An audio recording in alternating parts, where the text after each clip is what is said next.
Today, watching the seemingly endless arguments in the United States over the debt ceiling, fiscal cliff, and sequestration, frustration is building at the inability of leaders to resolve critical economic challenges.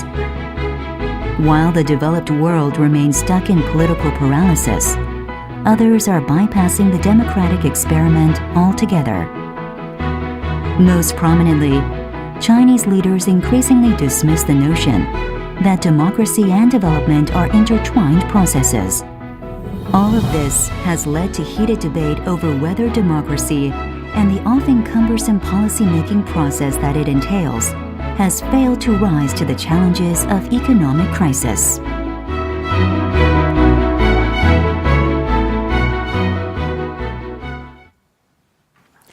Good afternoon, ladies and gentlemen, and welcome to the fourth and final plenary session of this Asan Plenum 2013.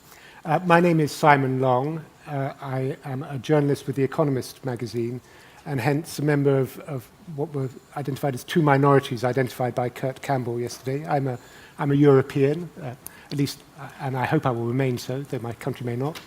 And I am part of what he described as almost an endangered species, a Western correspondent who spent most of his career writing in and about Asia.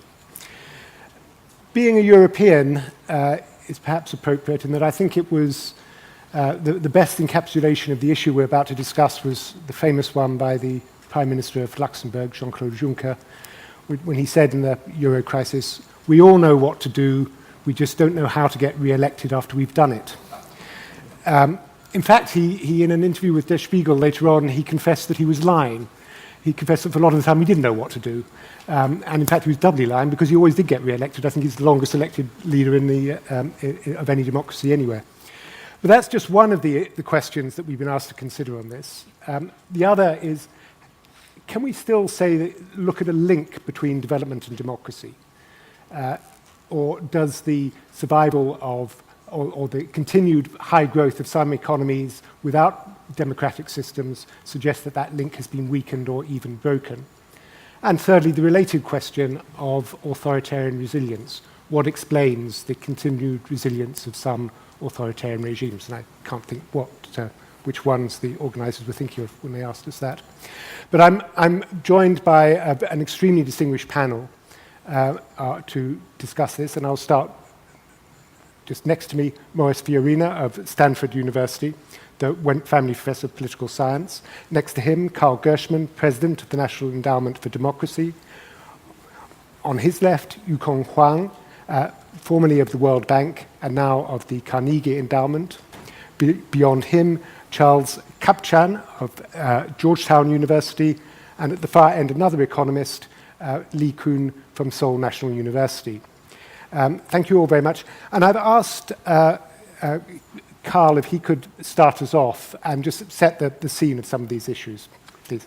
Thanks very much. And first, this is my first appearance at this forum, and I just want to thank Asan.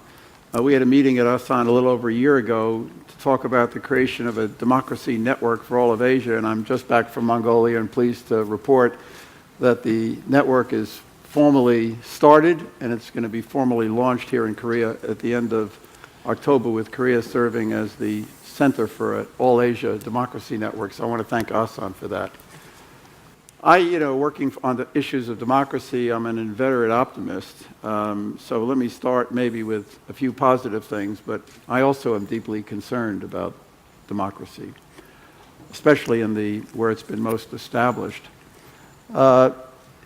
This is not a great period for democracy. The Arab Spring has run into its difficulties. There's a big pushback coming from Russia and a lot of authoritarian countries. Freedom House reports a decline of freedom in many, many countries, greater than the number of countries where freedom is advancing. It's a difficult period. But what's interesting about this period is that democracy has not suffered a serious, severe setback as a result of the economic crisis of 2008 and thereafter.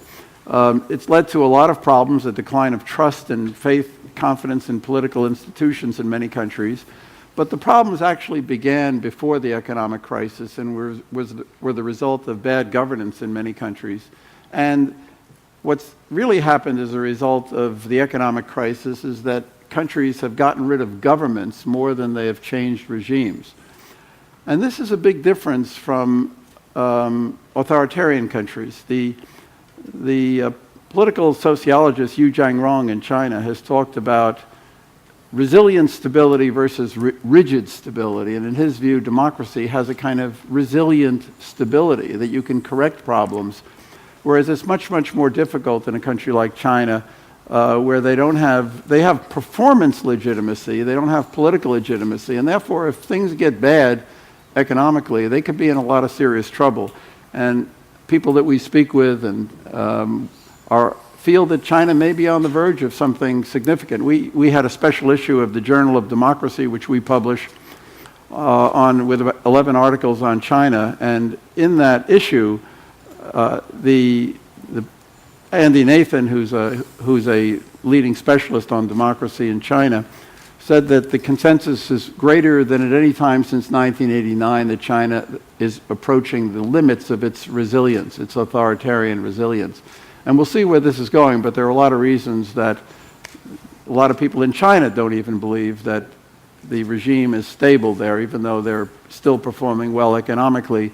But the forces for change are beginning to become greater, I think, than the forces for maintaining the system as it is. And the question asked in the journal was, is China reaching a tipping point? And the question is really yes. But my concern, I am deeply concerned about the situation in the United States and in Europe. You have aging populations, you have demographic issues with lower birth rates, you have growing entitlements, but less and less ability to pay for them. In 1960, 1/3 of the federal budget in the United States consisted of entitlements. Today it's 2/3. In 1980, the debt to GDP ratio in the United States was 42%. Now it's 107%. And a lot of political scientists feel that when you pass 90%, you risk the stability of the system. And we may have reached that. In Korea, and in many, many other countries in the developing world, it's 35% or under. It's growing in Korea, but it's still only 35%. But when you reach 90% and then you get above 90%, you better do something to control entitlements and to begin to find money to put into the investment in infrastructure and human capital, or you're going to be in very, very deep trouble. And I'm concerned, that we're not, maybe it is in a way that we have difficulty reaching a consensus in the United States to address these problems. They're difficult political problems. I think ultimately I still believe in the resilience of democracy to find solutions to problems, and I still have confidence in that. But we're approaching a very serious crisis in this, and of course it exists in Europe as well. Thank you very much, Carl, both for setting the scene so nicely and for keeping to time so well. As you say, it's an extremely densely populated panel, but we have no more time than usual. So if everybody could be equally succinct, that would be marvelous. Could I ask you to follow on, Charlie? Sure. Yeah, my comments will follow very much in the same vein as Carl's, and perhaps I'll put it in a slightly broader historical context, because I think that the crisis that has beset the democratic West over the last few years marks two inflection points in a broader historical picture. One inflection point is that we seem to be at the end of a 200-year period in which the Western democracies have essentially anchored and shaped the global system. And that 200-year period I mark with 1815, the end of the Napoleonic Wars, the beginning of Pax Britannica, which then slipped into Pax Americana at the beginning of World War II. And during this long run, the West generally represented upwards of 70% of global GDP, and in many cases directly dominated other quarters of the globe. The Western democracies have now slipped below 50% of global GDP. They now stand at roughly 47%. The other inflection point is that I think the crisis that is confronting the United States and Europe, and I would actually put Japan in there, because I think it faces a political and economic crisis that is really part of a shared phenomenon across the advanced liberal democracies, that it suggests questions of a deeper nature about the relationship between globalization, capitalism, and democracy that we haven't really confronted. And I don't think it calls into question the viability, the appeal of the liberal democratic model, but it certainly raises questions both in our societies and in societies looking at the West about what has happened to liberal democratic states. Why are they having so much difficulty getting out of the economic trough in which they're in? And I think this double whammy, if you will, the West losing market share and the West having this difficulty internally, is a product of the same phenomenon as globalization. Globalization has fundamentally shifted productivity and wealth from the developed world to the developing world. 2 billion plus workers have entered the global economy in the last couple of decades, and that's why we now see more than 50% of global GDP being produced in the so-called developing world. I also think that globalization is at the heart of the political dysfunction in the democratic West. There are lots of different reasons that Europe is stumbling, lots of different reasons that American democracy is bumpy today. But if I were to put my finger on the most important reason, it is the stagnant incomes of our middle classes. It is the degree to which in the United States, average working Americans have seen their wages either frozen or declining for more than 2 decades. At the same time, they have seen economic inequality rise. The United States is today the most unequal country in the industrialized world. That has brought back to American life economic and ideological cleavages of a sort that we have not known since the New Deal era. And that has brought back to Congress and to American politics a deeply entrenched polarization that is making it very difficult for anyone to govern, whether a Republican or a Democrat. This stumbling of the West comes at an inopportune time, not just because we are seeing global wealth move from the Western democratic core to the non-Western emerging economies, but also because I think we're seeing in state capitalism, in political Islam, the emergence of models of governance, models of economic productivity that will, I don't think they will trump in any way the liberal democratic model, but they will pose challenges to it. And I think the United States, Europe, Japan, South Korea, number one, need to dust off that model so it again becomes globally appealing. And number two, precisely because we are entering this difficult and bumpy period internationally, it's extremely important for the West not to be internally preoccupied. We heard yesterday about the United States going through a period of retrenchment. Europe is, I would say, in the same boat, if not more so. And this means that at this very difficult time in the global system, a period of transition, we risk having the liberal democratic anchor in the world being internally preoccupied. Final point. As Carl said, one of the most notable and most attractive features of liberal democracy is its self-correcting nature. It's one of the great benefits of democratic systems over non-democratic systems. I'm confident that the United States will find its way out of its current mess. That is a faith-based statement. It is not a statement based on my sense, or I believe any other American sense, that they can tell you how we are going to get out of this box. And there are two things that trouble me in particular. One is the chicken and the egg problem.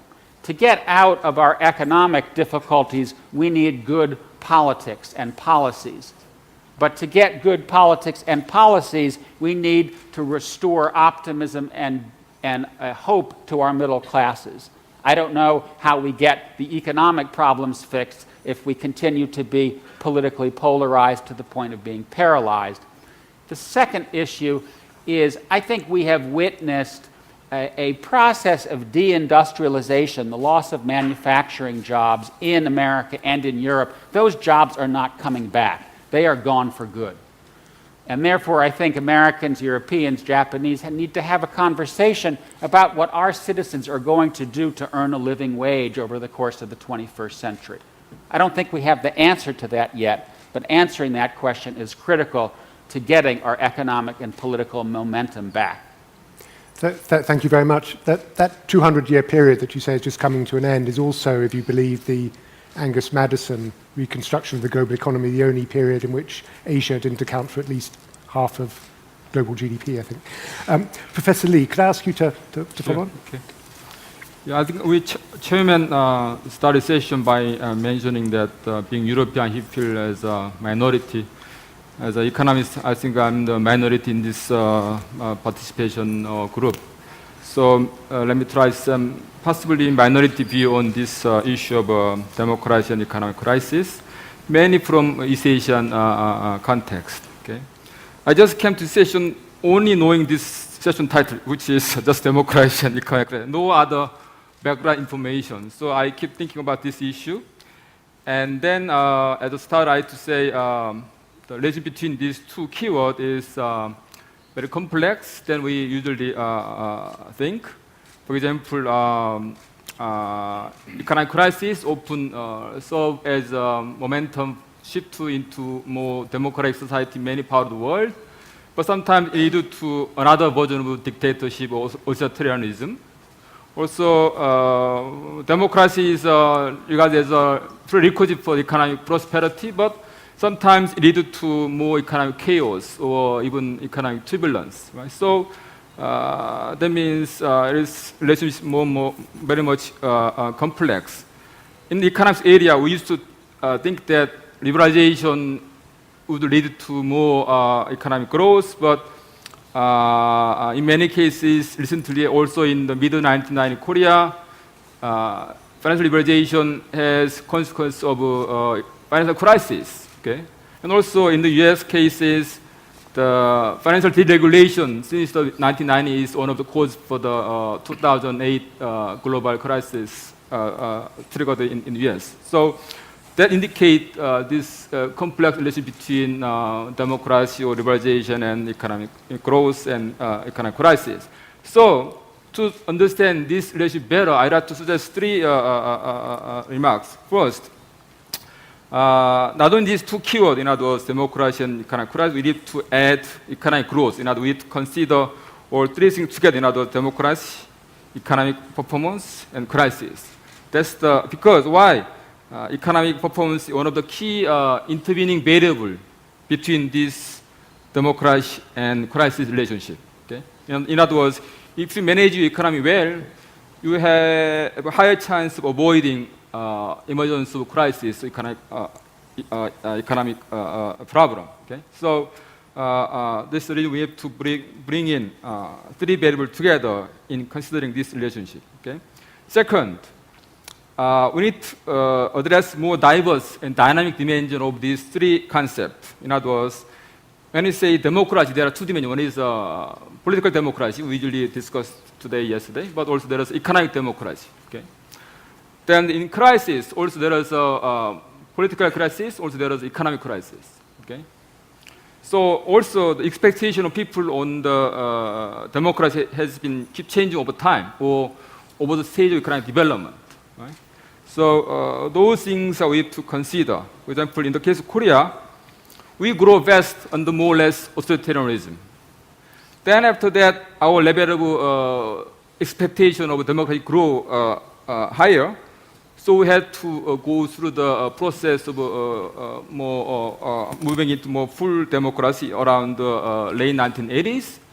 After that, nowadays, our catchword in Korean society is economic democracy. No more we talk about political democracy. We just talk about economic democracy. That means more checks and balances against big businesses and awareness about rising inequalities and more support for SMEs, so on. So that means these three concepts has more diverse dimension. Otherwise, we cannot understand better this relationship. Okay? Thirdly, I think many crises around the world has economic origin. That means just touching upon political dimension would not solve the problem. Okay, so that's the case of Arab world situation. Okay? It has many economic origins. So solution should touch both economic and political dimension together. Okay. Then, as a kind of concluding remarks, let me point out two issues. First, given so much complex relationship between democracy and economic crisis, I think we cannot say there is no, we cannot say any there is best or single model of democracy, okay? Whether it is Western style or whatever other forms of variation, okay? As one of our panelists mentioned that American style democracy is not the best. It has many problems, especially in terms of economic democracy, in terms of inequalities, right? And U.S. political system has weakness in terms of too loose regulation against political donations in order to weakness in terms of economic democracy. Okay? And secondly, my final concluding point is that we can say there are many diverse ways or paths toward democracy. There is no one single road. Okay? Korea was an example. We are very much authoritarianism, and one of the harsh authoritarianism compared to comparable countries in Asia. But now it's the highest level of democracy in at least in Asia. Okay? So we took some detour. We didn't try to be democratic from the beginning, but we tried to grow first. Then we later turn to follow full up from the democracy. That means there can be a detour, many other paths of going to full democracies. Okay? That's my final point. Okay? Thank you. Thank you very much. Most Fiorina, could I ask you? Thank you. I know that many people in other countries are disappointed and frustrated by the performance of American government. So let me say more specifically what is going on here. In 2000, the Republicans took control of all three branches of the elected branches of the federal government for the first time since the Korean War, since Eisenhower's election in 1952. And they held that until 2006. So we had 6 years of unified government. That was the longest stretch of unified party control in the U.S. since the Kennedy-Johnson administrations, since the 1960s. We've gone through a long era of what political scientists call the era of divided government, where typically control was split on the institutions. In 2006, the Republicans lost control. In 2008, the Democrats got full control with Barack Obama's impressive victory after the recession. And that, some people began to think, okay, maybe we have a new era of unified Democratic control, and that was dashed in the great shellacking the Democrats suffered in 2010. So in the course of 4 elections, we've had 4 distinct patterns of political control. We went from unified Republican control in 2004 to a Republican-headed divided government in 2006, to unified Democratic control in 2008, to a Democratic-headed divided government in 2010. And I wondered how common this was in American history. And it turns out you have to go back to the 19th century to find anything like this. In the period in the late 1880s to early 1890s, we had a period of electoral chaos like this. So we've been going through a period of almost unprecedented electoral instability. And the voters are not the problem. The voters have changed very little in the last generation in terms of their partisanship, their ideological leanings, their positions on specific issues. The American electorate looks pretty much the same as it did in the 1970s. They are better sorted. There aren't conservative Democrats running around much anymore. There aren't liberal Republicans in the Northeast so much. But nevertheless, there is still a big middle in American politics, but it doesn't have a home in either party. The political class, the elected officials, the candidates, the donors, the activists, the people who lead the interest groups, etc., are highly polarized. And there's no room for moderates, basically, let alone conservatives in the Democratic Party. In the Republican Party, certainly at least as true. And so the moderate, the middle in the country, has no place to go. And what we're seeing is administrations governing toward their base, and then being reacted against in the midterm election by people who didn't vote for that. In 2006, the electorate said, I didn't really vote for a freedom agenda to spread democracy around the world. I didn't vote for private Social Security accounts, and the Bush administration suffered its thumping. In 2010, I think a lot of the electorate said, we didn't really vote, we voted to hope and change, something about the economy and jobs and getting the country moving again, not for health care and cap and trade. Independents in the United States swung 17 points against the Republicans in 2006 and 18 points against the Democrats in 2010. 35-point swing among the 35 or so percent of the electorate that is independent. And so until this sort of, we're going to get this kind of ping-ponging until we get some sort of more of a middle ground political competition in the U.S. Now, 2012 was a status quo election, not much changed. It's unlikely that 2014 much will change. The Republicans need 17 seats in the House, probably won't get them. Democrats need 6 seats in the Senate, or excuse me, Democrats need 17 in the House. Republicans need 6 in the Senate. They have a better chance, but they've shown such incompetence in choosing candidates in the last 2 elections that I'm still not going to bet on that. So I think it's probably looking at another 4 years of the same kind of gridlock and lack of movement than we've had. The basic problem, in a nutshell, is a mismatch between the priorities and positions of the political class and those of the electorate. And I think this was shown really, I'd caution everybody, don't believe what you read in the American media about what's actually going on in the American electorate. They often don't understand. The Pew Foundation, a very reputable survey organization, published a poll in January in which they asked the American voter, what priorities, what do you think should be the priorities of the federal government and of President and Congress in the next year? Now, if you recall, if you were paying attention, in Barack Obama's victory speech, in Barack Obama's inaugural address, he emphasized immigration, he emphasized gun control, he emphasized climate change. Well, of 21 issues that had enough mentions to be listed, immigration came in at number 17 on the electorate's list of priorities. Guns came in at number 18. Climate change came in at number 21. So while Democratic Party elites were all applauding the president's priorities, the American electorate, these were lower level issues as far as they were concerned. And I'm sure the same thing would happen if it were a Republican president. Now I want to go back just a minute to the, in terms of mismatched priorities, the late 19th century period. It had a lot of parallels with today's. It was a period of globalization. The Industrial Revolution was going on. British finance was funding this around the world. It was a period of economic transformation from an agricultural to an industrial economy. It was a picture of great internal population movements in the U.S., from farm to city in those days, from the Frost Belt to the Sun Belt, more in the recent decades. It was a period of mass immigration and trying to incorporate millions of new immigrants into the country. It was a period of rising economic inequality, as it is today. These kinds of social and economic changes create problems for democratic governments. They split up old coalitions by creating new issues. People come up with new solutions, and they aren't equally acceptable to all elements of the old coalitions. Political entrepreneurs, including younger ones especially, see opportunities to divide old coalitions and establish new coalitions that support them. And so all sorts of changes go on that really make democratic stability hard. It's particularly difficult when these changes accumulate, as they have in the U.S., when they come in multiple numbers, as they have in the U.S., and when they're negative, when they have real cost to people. In the late 19th century, this was a period of economic growth. There were losers, of course, but it was a period of growth. Governments have a hard time, not just democratic governments, but all governments, in taking things away from people. It's easy to govern when you can give things to people. It's really hard when you have to take them away from people. And I'll end just on that note that in 2000, the fact was we had 4% unemployment. We had about a 3% inflation rate. Economic growth in the second quarter of 2000 in the U.S. was 8%.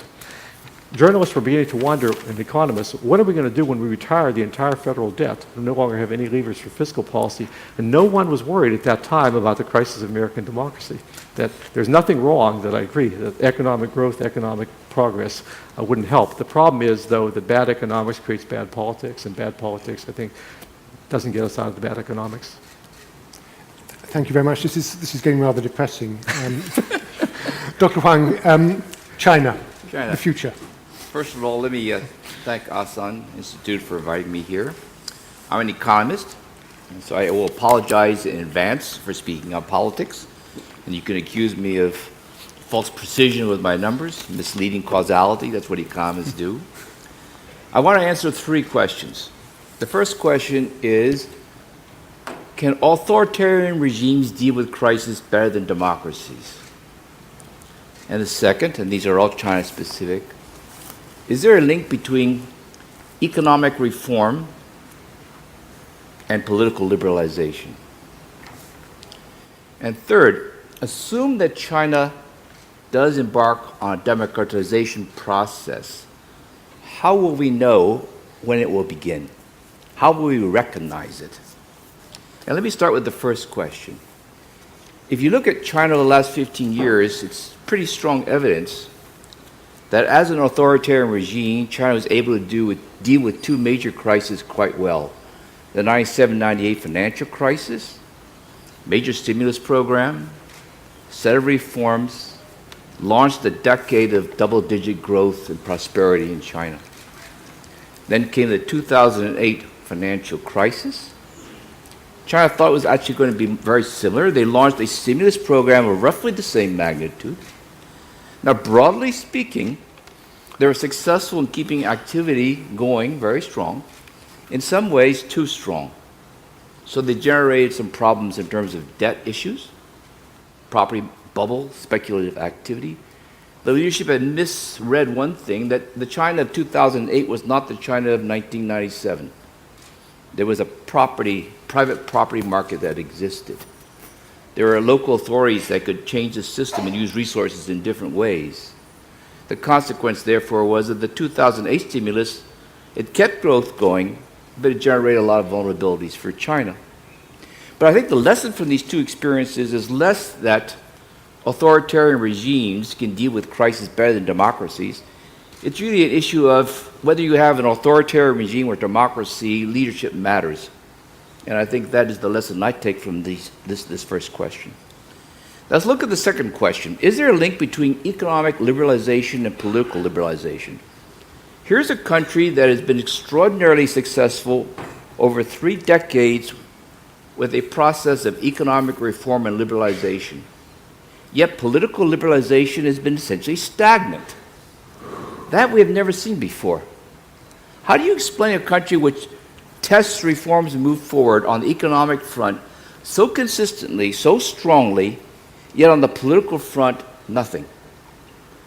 And here I would like to point out, it's because they address the economic objectives and the political objectives with the same administrative structure. And it's very, very unique to China. A decentralized, regionally decentralized system where you use Beijing-appointed officials to meet economic objectives and political objectives in exactly the same way, and you reward them accordingly. And those who succeed, like Xi Jinping, go to the State Council. Those who do not, go elsewhere.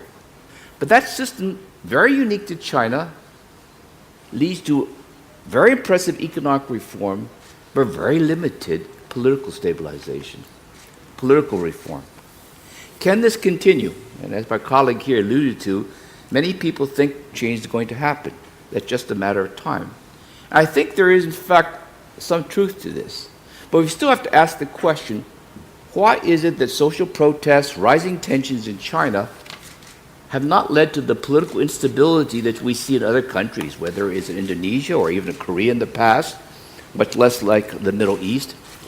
And the answer is that protests and pressures in China ironically strengthen the powers of the center, whereas protests in other countries tend to bring down the center. And here the reason is fairly obvious. When you're sitting in the provinces and it's a problem, whether it's an oppressive official or injustice, and you complain, and you don't get satisfactory results, what do the Chinese do? They appeal to the Beijing powers. It actually solidifies the center. And this is why you have a system which is extraordinarily successful economically, but despite all the problems they face, it actually strengthens the center. But can this continue? And I would say probably not. And let me give you some statistics. In 2005, there were 50,000 incidents of mass protests in China. 50,000. Go back another 4 or 5 years, there were 10. So 10 to 50. Last year, there was 160,000 incidents of mass protests. Here we focused a lot on China's military budget. But did you know that China's budget for internal security is larger than the military budget? And it's growing incredibly rapidly. It's financially not sustainable. There are rising disparities, and people focus on these, the inequalities. And they focus on inequalities of incomes and Gini coefficients and widening gaps between urban and rural. But this is not actually China's vulnerability. It's the inequality and access to opportunities which is at risk in China, because it generates a sense of injustice, unfairness, which creates these kinds of protests. And that's a problem in China. By these various kinds of indicators, change is likely to occur. Now, what are the models? The government was very, what I call, anxious because of the Arab Spring, but that's not the right example. Arab Spring took place because of economic stagnation, massive unemployment. That's not the situation in China. I would like to actually point to two success cases, Korea and Taiwan, and the process of democratization in those two economies and very successful examples. Did you know that both of them started to go on a democratization process in essentially the same year? 1987, 1988. And did you know that they both started this democratization process at exactly the same per capita GDP level of $6,500? And do you know what China's GDP level is today? $6,500? But the $6,500 of today is not the same as $6,500 in 1987. But my extrapolation, if that's the model, China's democratization movement is going to start in 2020. And if you correlate the indicators from an economist's perspective, you see an extraordinary correlation between two or three variables. The extent of urbanization, which is proceeding rapidly in China, the extent of the service sector as a share of the economy, which has been repressed in China, beginning ascendancy, because we know that these actual variables trigger a lot of what I would call social consciousness and change. And to that, I would add another thing. Social media is transforming China. And then I think it's going to begin. So let me turn to the last question. Suppose we believe that democratization is going to occur in China. How will we know that it is begun? And everyone looks to what's happening in Beijing. They study the speeches in Beijing. They look at Xi Jinping, Li Keqiang. They look at the Standing Committee. They look for signs. But that's a mistake.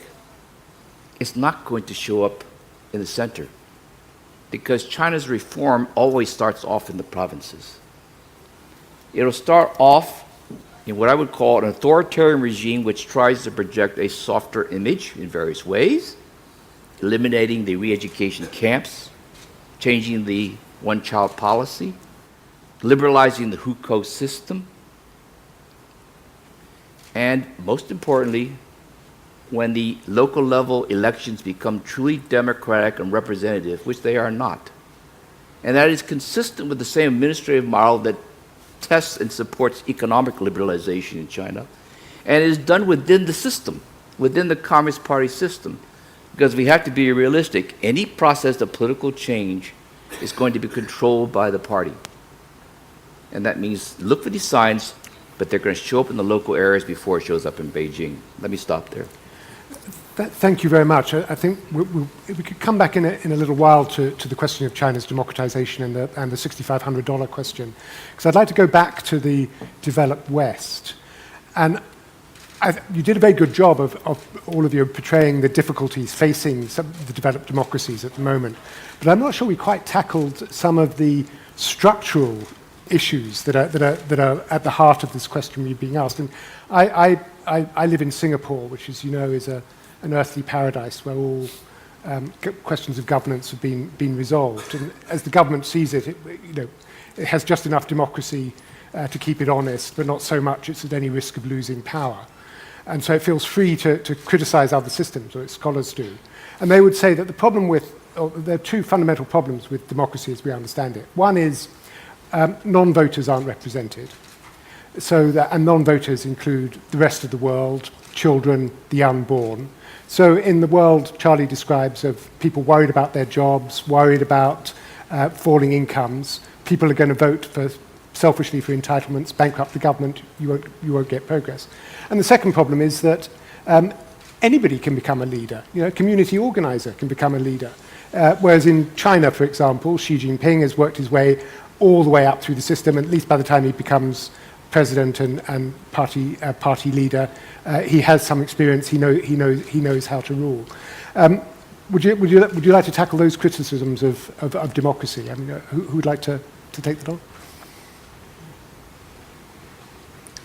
Look, democracy with all its problems, and we're discussing them and they're considerable, still remains the only system of legitimacy in the world today. You know, China has performance legitimacy, but the main weakness of China is that it lacks this political legitimization, and therefore if they experience some kind of economic trouble, unlike with democracy where you have a change of government, in China you're more likely to have a change of regime.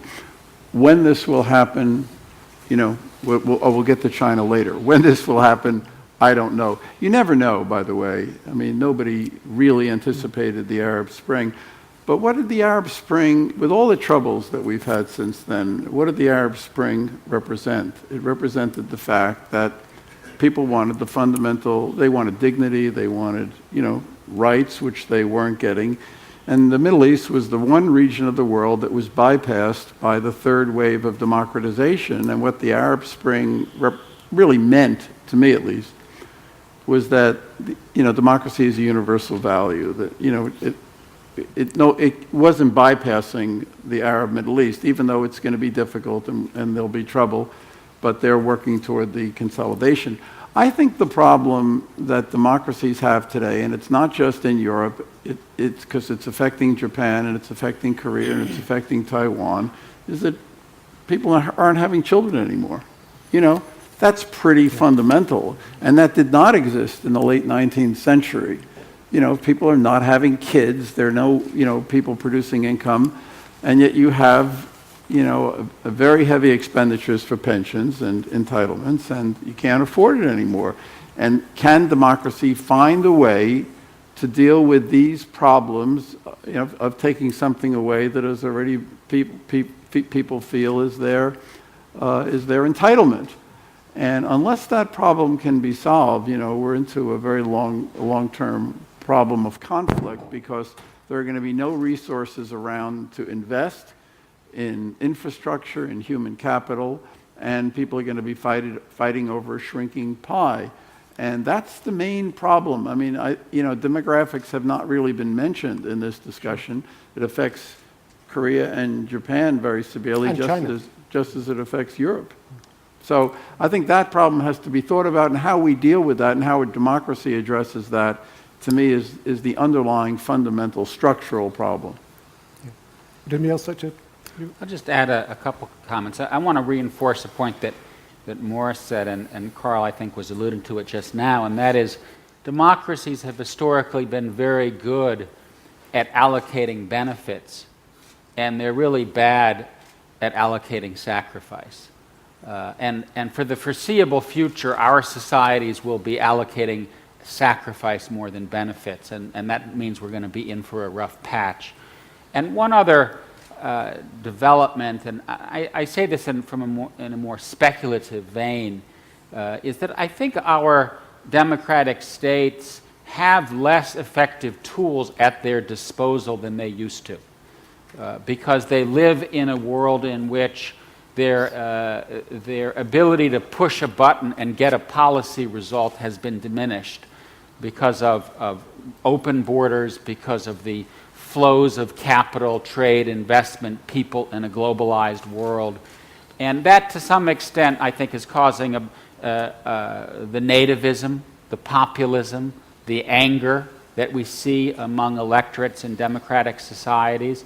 I think it is in some ways causing a nationalistic backlash in which states are to some extent reclaiming sovereignty. But it does raise troubling questions, and your remarks spoke to this, about are non-democratic states somewhat better able to deal with crises in a fast, fluid, globalized world, precisely because they have kept a hand on certain tillers that democratic leaders have let go of, and it's, you know, it is the case now that we do things with the Fed, we push this button, we pull this lever, and nothing happens, and that's very scary for a democratic leader. Morris, you described a sort of mismatch between what voters want and what the political class wants, which in a sense looks like a problem that's very easily solved. I mean, is that it, or is it something more fundamental and structural? It's not easily solved. That's the problem. The problem in the U.S. is the political elites are interested in a lot of issues that are, I said, the country as a whole is it's bread and butter, especially in an era like this. You look at the priorities, it's their jobs, for heaven's sakes. Everything just comes down to economics. And then it's things like their kids' schools, it's the health of their communities, it's crime. And believe it or not, despite what you read, things like gay marriage are way, way down. I expected to talk longer than I had a chance today, but I was going to talk about some of that. These are issues that are of concern to people very active in the parties, but are just sort of, they're peripheral issues on the part of the public as a whole. And so, but the problem is, political participation in the U.S., it's a participatory system. And the people who participate on both sides, on all sides of every issue, partisan, ideological, whether it's things like dog walking in the park, they're the people who feel most extreme on one side or the other. And so you look at the Republican primary contest this year, the turnout rates in those contests that were giving us one new candidate every week, they were strikingly low. Some of the contests Rick Santorum won the caucuses, turnout was less than 2 people in 100 of the registered voters in the state. And so you have a system where a non-representative political class is really driving the political agenda and nominating candidates. And I actually don't know any way to change that. That's the real difficulty. Professor Lee, I mean, in particular, I could ask you if you could take on Charlie's point about how democracies can allocate sacrifice. Yeah, as a follow-up to the Yukon Huang's remarks on man in China, also your remarks on some relative capability of democracy versus authoritarianism, let me say following. Last week we have a conference in our campus about some economic conference, and there I had a conversation with my Taiwanese fellows. You know, China has ACTA, which is something close to FTA. Now he's saying that he's realizing so much powerfulness of Communist Party in China. In other words, that Communist Party China is one of the most richest party in the world right now. Much bigger resources. Then that influence is now getting to play inside Taiwanese politics. Right? They're trying to manipulate Taiwanese domestic politics by putting some resources, financial and non-financial. You know, the southern Taiwanese, mostly, the pro-democratic party, or more against the Kuomintang. Then many China money is coming into southern Taiwan to buy up those populations. So he's saying his very shocking story coming out of this. That indicate that maybe more democratic regime are somewhat weak in dealing with more authoritarian regime in many respects. They have a long-term vision, they have a strategy, they have resources. Right? So after that, I become my position with Korea's FTA China again. I used to support Korea should hurry up FTA China because given so many economic opportunities. Now I have to think again. I have to be careful. Given so much resources made in China, we don't know what will happen. Yeah. That's one thing I have to say. Thank you very much. Yukon, if we could come back to your very interesting, provocative remarks about China now. I'd like to make one observation about whether it's an authoritarian regime or democracy. The question is, do you get good policy choices out of either system? And they both have in common this question of vested interests. And the interesting thing for me is why an authoritarian regime like China, why for the last 3 decades, vested interests did not seem to distort or influence policies in a negative way, but increasingly it seems to be doing so now, and people therefore complain about the role of the party or the role of the state enterprises. And the great irony is that China's success has created vested interests which did not exist. So when Deng started off, and for much of his period, you have this extraordinary harmony in terms of objectives: growth, employment, stability, narrow the rural-urban differentials, provide schools and education, uniformly supported by all, and you work at it. Now you have a situation where I would say it's actually becoming similar to the West. You have powerful interest groups that have shaped up. They control lots of wealth and resources. They're starting to influence decisions in ways which could lead to negative outcomes. That's why many now feel that the solution in China is to move away from a model to allow a more representative democratic society to start influencing events, because they have to counter vested interests just like we do in the West. But could I take up one thing you said earlier when you said that there'd been economic liberalization with no political liberalization. I mean, of course, that's true in a narrow sense of electoral reform, representative government. But life for ordinary Chinese citizens is infinitely freer now than Much it more was open. No, great. Fully agree. 20, 30 years ago. And isn't that part of the explanation for the resilience? Life is certainly freer. People can talk, debate. There's a better flow of ideas. There's less concern. There's less pressure on people. But what I would say here is equality of opportunities is not necessarily better today. If you are a poor person in rural areas in Xinjiang, your chances of going to Beida and Tsinghua are actually lower today than they used to be. Okay. The urban-rural income gaps in China are the highest in the world. The Gini coefficient in China is no different from that in the United States, Malaysia, Singapore. But the spatial differences in China are extreme.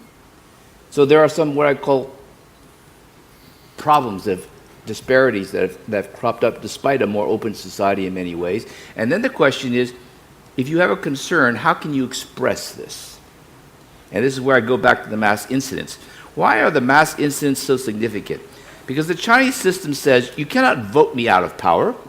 So how do I express the fact that I'm unhappy? Mass demonstration. Now, what does the government do when you get to mass demonstration?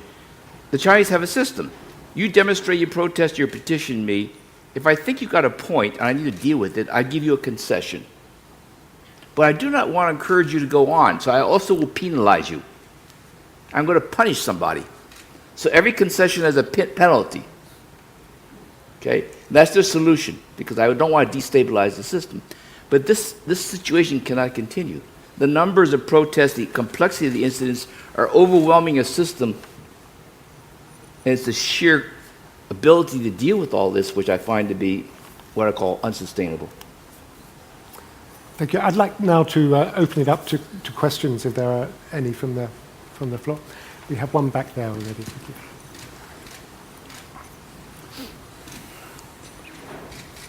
Thank you, Chairman. I'm Su Hao from China Foreign Affairs University.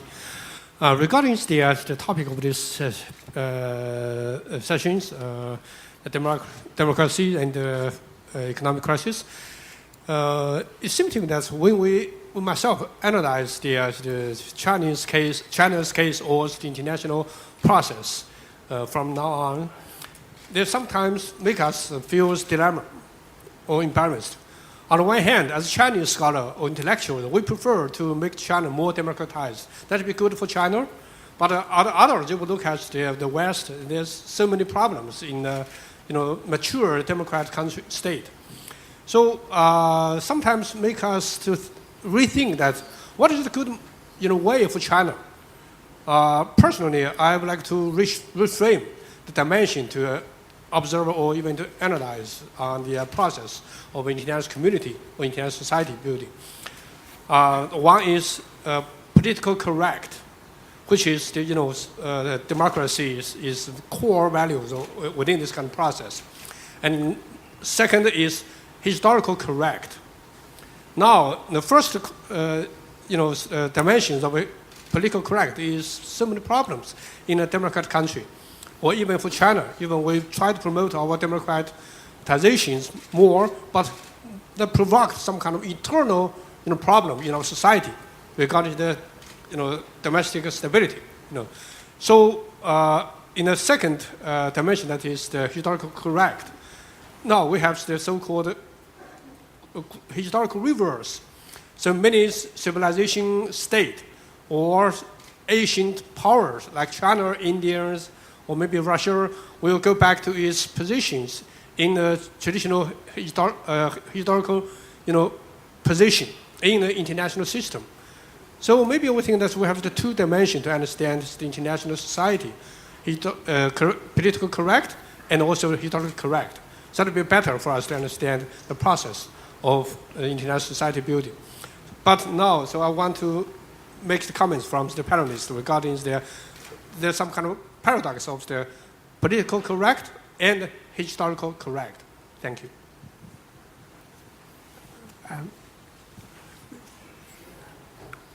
Philip and And your next door neighbour. Should we take a couple of questions at once and then come back to the panel? Philip Stevens from the Financial Times. I just want to pick up on the sort of question about the weakness of democracy. I don't think, to take up one of the points made by the panel, that democracy is going to be able to persuade people to have more sex and more children from that sex. But I think it's important to try and distinguish between, as has been said, the sort of structural and cyclical problems of democracy. I mean, as a famous British politician once said, democracy's the worst of all systems, except for any of the alternatives, and I think we have to accept that. But a lot of the problems we're now seeing are cyclical problems, as has been said, the shift from what we believed a few years ago was to be, effortless 3% growth for as far as the eye could see, to a period now of deep retrenchment and a realization that growth in the future is going to be a lot slower, although we are extremely rich. I think if there is one serious structural problem, it's the one that Charles Kupchan's identified. It's how do democracies cope with a globalization that robs nation states of their sovereignty and national politicians of their capacity to actually work all the economic levers. And I don't think in the West, at least, politicians have found a way of explaining to their electorates that actually some of these things they can't control. On the other hand, what they can control is the distribution of the sort of fruits of globalization. So democratic governments can and will have to act to make sure that the benefits of globalization no longer accrue to the vested interests that we've heard about, at the extreme end, the investment bankers, but also the people running multilateral corporations. So that's on the sort of established democracy side. On the whether democracy will spread side, I think one of the problems we've had in the West is we haven't really explained what we mean by democracy. It's too often become a shorthand for elections. Yeah. And as we've seen in many places, particularly in the Middle East, but also elsewhere, elections don't mean democracy. No one, I think, on the panel mentioned the rule of law, which it seems to me is the absolute starting point for democratic systems. And I'd argue from a much briefer experience of China than some on the panel, that the real pressure in China is first for the rule of law, because as you get richer and you acquire property and rights, the desire to protect those and to have a predictable system applying equally to everyone is your starting point. And I think the pressure against corruption and for the rule of law in autocratic states like China is where democracy will start. Could you ask your neighbor to... Hi, my name is Emmanuel Pastreich. I teach at Keun University here in Korea. With regards to the issues in both democracy and also in economic sphere, there's, of course, the phenomenon may be quite clear and singular, but the cause is often quite complex. Some of us tend to think that, in fact, it is technological change itself, that is to say, the ability to manipulate information at increasingly high speeds and with increasing sophistication, which is both undermining the nature of finance and currencies, and also, in the case of democracy, also in terms of media, the use of information, and voting itself as a system. So I was just curious as to your views as to what role, if any, technological change itself might have with regards to either of these issues. Thank you. Thank you very much. I mean, there are a number of questions there. I mean, who would like to take maybe Philip's question about how do democratic systems cope with an era of globalization and the inability of national politicians to control global events? Well, Amartya Sen, the Nobel laureate, said that democracy has many different functions. And I think that, this discussion has been essentially about what he called the instrumental value of democracy. And the question is whether democracy really does have this instrumental value of dealing with these issues of globalization, the technological revolution and so forth, and can it manage problems better than authoritarian systems? I think that's the essential discussion we're having here, and I think, democracy is challenged today. The question is whether it deals better than authoritarian countries do, but authoritarian countries have an added problem of not just dealing with the instrumental value of democracy to show that it can do better, but authoritarian countries also have to address what he called the protective value of democracy, human rights, dealing with corruption and problems like that. And I think there's no question that authoritarian countries are up against a very, very big problem. They may get to the instrumental problems of democracy if they become democracies, but right now they have very serious challenges of dealing with corruption, human rights, and so forth, and the growing discontent in authoritarian systems over corruption, over the failure of the communist system to provide for new elites and so forth, without democratic mechanisms to deal with these discontents. And I agree that China is probably following the East Asia path, which is that economic growth eventually will produce the conditions for political change, because you cannot keep an authoritarian lid on these problems all the time. And then, once democracy is achieved and people are trying to manage these problems through democracy, the real, other purpose of that democracy serves is what he called a constructive purpose, which is that people learn while they try to deal with problems. Democratic systems have the capacity to grow through people learning as they deal with these problems. And, it's going to be very difficult for countries to deal with the new problems we've talked about. That's the great challenge. Can people grow enough, especially in the advanced democracies, to deal with the economic challenges, that are the result of declining populations and birth rates and growing entitlements? That is the great challenge that democracy faces. Let me just say one last point as we think about these issues and the relative merits of democracy and authoritarianism. We're having this discussion in South Korea, Nobody's mentioned, of course, because it's not on the agenda here, but North Korea. This is a non-democratic country immediately to the north.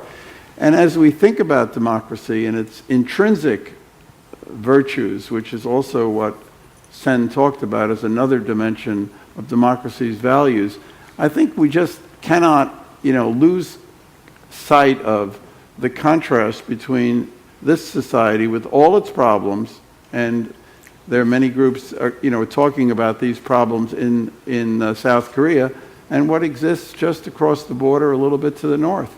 And as we, that doesn't mean that all the problems we're talking about are not profoundly serious problems, but ultimately I think that,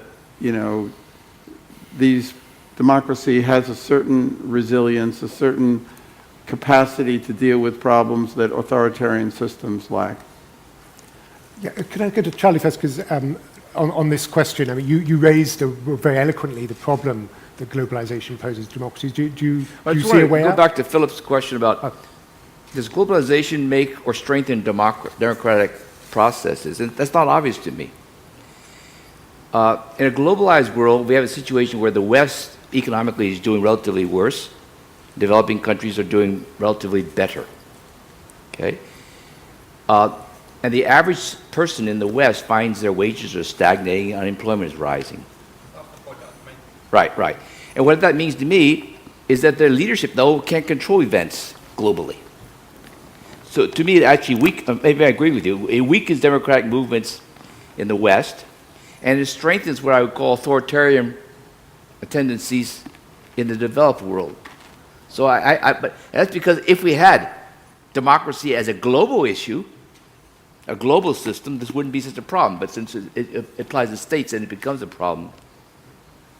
It's Charlie. Yeah, I wanted to speak to a couple issues that Philip raised. One is that I think I wouldn't say that this is necessarily a direct function of globalization, but in many democratic societies, average voters feel that the political system has been captured.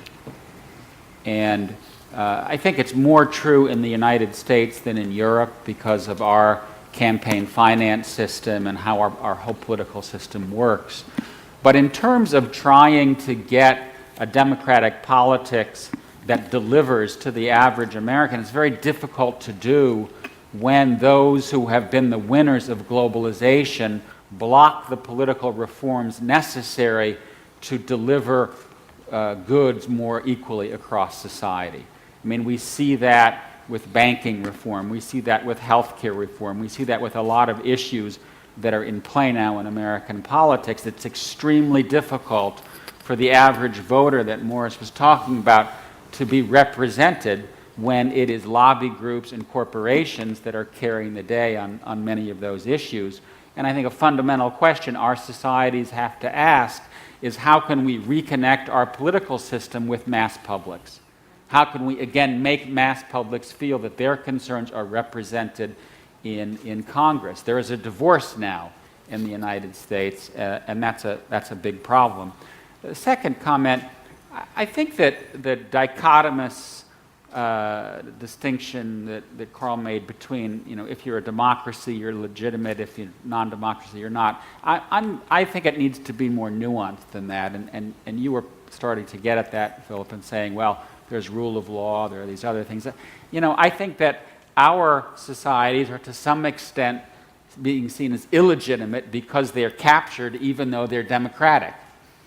And that in the Middle East, you may have regimes that are elected, but Islam is going to play a more and more important role. So I think what we're moving into is a period in which this whole question of where does legitimacy come from is going to be in play.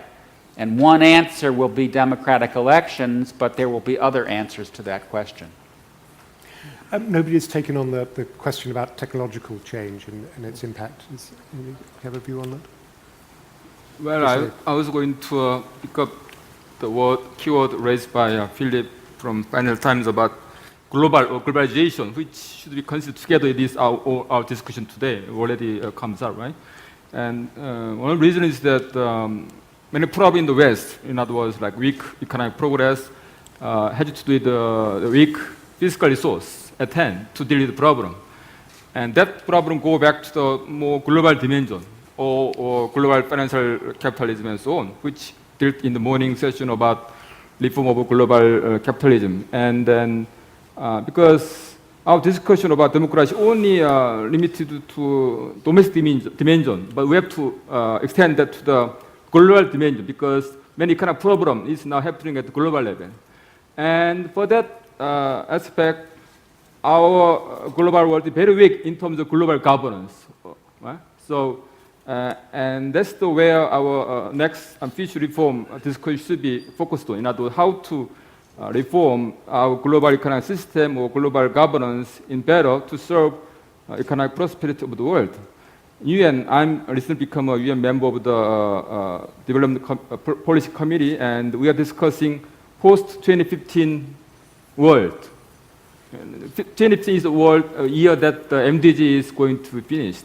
And then UN recognized that MDG goal has only made partial progress. And it has something to do with the global governance, global rule. It has the impact on not only West, but also the West and also the later countries. So that was my last issue I'm going to raise. In other words, there is an important need to recognize the global nature of all this problem and the need to touch the how to reform the global governance in more prosperity-friendly way. Would anybody like to try the question about technology? Because I mean, you kind of talking about China, you made the point that social media and the internet is one reason why things will change. It's also, of course, another mechanism for the government to exercise control. I mean, which, are you confident that it will work one way or not the other? I go back to my point. Social media has increased the risk for the leadership in China because information is more readily available. Therefore, when you have an example incident, the lessons of that are transmitted more rapidly. And therefore, when the government wants to act or doesn't act, the cost of it not handling it properly are magnified. Yeah. Are there any more questions? Please, in that second row there.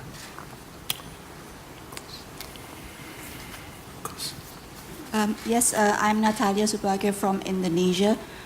This session is really very, very depressing because, particularly from somebody who's coming from a country who is struggling with democracy. We successfully moved from an authoritarian system to a democratic system, relatively bloodless. 15 years on, we are facing the worst of democracies. Philip asked, what elections are not enough. Indeed, they are not enough, especially when our electoral system is now being corrupted and being captured by big business. The rule of law is also corrupted. Our law enforcement agencies are not functioning as they should. Press freedom, we do enjoy press freedom, but unfortunately in recent years our media has been captured by big business with political affiliations. And then functioning governments. Our bureaucracy is also still rife with corruption. And so these are the kind of issues that we are dealing with in trying to consolidate our democracy. So much so that the worry is that are we really creating a stable, solid, sustainable democracy, or are we just sliding back into the worst form of democracy, where an oligarchic economy, a democracy which is chaotic, where there is a disconnect between what the people want and what the political elites do. And this problem that we're facing is exacerbated by the fact that our economy is doing well. We've enjoyed 6% growth since 2008, so there is complacency, no incentive for the political leadership to make any changes. Why fix it when it ain't broke? But the people are feeling the pain of this difficult process of corruption, of poverty, of inequalities. Now, how do we get out of this? Can anybody help? We have a bit less than 5 minutes left, so I think that is such a good rallying call to you to please cheer us up in some final comments as to why democracy, despite the evidence, works. Carl, you started. Would you like to start again? Well, first of all, I don't think you can address these issues without a very active and mobilized civil society, which can mobilize society to address these issues and also to hold business and government accountable. That's one critical issue. You can't do it without a free press. But democracy is a very difficult process. When we had the meeting at Asan here about 14 or 15 months ago, we had people from Indonesia there, people from the Philippines, Thailand, and so forth. And they talked about the rule of law, they talked about corruption, they talked about human rights, where, how do you control the armed forces, especially in the Philippines. This was a very, very big problem. Democratic civic education. This is a long-term process. But, at the meeting I was just at in Mongolia, one of the representatives, actually was somebody from Korea, referred to democracy failing in places like Pakistan. And the young Pakistani woman said, look, we're not failing, we're evolving. Democracy is a learning process. It takes time. And you can't do it without democracy. And I think that's actually a very hopeful concept. When you think about the length of time that it took for democracy to become established in Western Europe, and the millions upon millions of people that were killed in the process. You know, so far, with all the difficulties you have in Asia and in the Middle East, it hasn't gotten that bad. I actually believe, and there's a lot of evidence to say, that with all the trouble democracy is having today in the world, it's doing best in Asia, where you have had successful transitions, and I believe there are going to be transitions still to come in places like Singapore, in Vietnam, in China, because of the economic progress that Asia has made. And if Asia can organize itself to really, you know, improve the capacity of civil society, not only to address the issues domestically, but also to connect with each other throughout Asia to deal with these problems, I think, you know, Asia, these transitions will succeed, and you will see, you know, continued progress by society in trying to come to grips with these problems. And if Asia can do this, I think it can give a little bit of momentum to democracy at a time when it is in great trouble in other regions of the world. Thank you very much. Perhaps, Maurice, could I ask you to make some brief closing remarks? Well, like Charles, I'm an optimist about American democracy, even though things look pretty depressing right now. And I'm not depressed about the electorate. I think the electorate has a lot of common sense, collectively speaking. I'm depressed about leadership. I'm depressed about people who seem much more interested in scoring symbolic victories and just simply winning victories over the opposition rather than actually accomplishing anything. But at the same time, I recognize your earlier comment about how do you get reelected. I mean, if you're talking about a system which only 5% of the people are going to turn out in your primary and choose your nomination, and they're the ones who really care about the symbolic victories and care about victories over the opposition, then even if you sort of have it in your bones to be a decent leader, it's going to be difficult for you. But I think the American electorate is ready to hear straight talk about the problems we face. It's just very few politicians are willing to give them such straight talk. The way the parties dissemble on Medicare and things like Social Security is just really intellectually disgusting, frankly. And we need to have serious conversations about these things, and I think people would respond.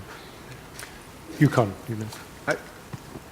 I would just make one response. I've worked in many regions in the world from a World Bank perspective. And if people say, why is it that East Asia as a whole does better than Latin America or Africa or the Middle East? And I would say, whether it's an authoritarian regime or a democracy, the governments in East Asia are more responsive to the needs of their people in some way, whether it's the business community, the rural sector, whatever it is, than other parts of the world. And it may be a slow and tortured process to get to what I would call a well-functioning, truly representative democracy. But I would say that it is actually better in East Asia than in even Southeast Asia than it is in other parts of the world. Yeah, I guess my note of optimism would be similar to Maurice's in the sense that the system seems to be broken might be too strong a word, but the electorate remains. And in the United States, there is a middle in the electorate. There isn't a middle on Capitol Hill. And ultimately, people want to get reelected. And the political system over time will come back into alignment with the voter.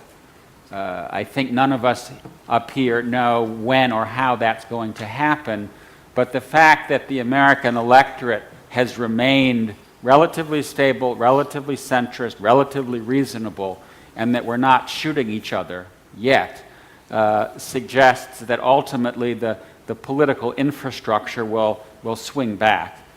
And I would say the same thing about Europe, even in more strong terms, in the sense that, you know, we're talking about countries that are experiencing economic dislocation on a profound basis, Spain and Portugal and Greece.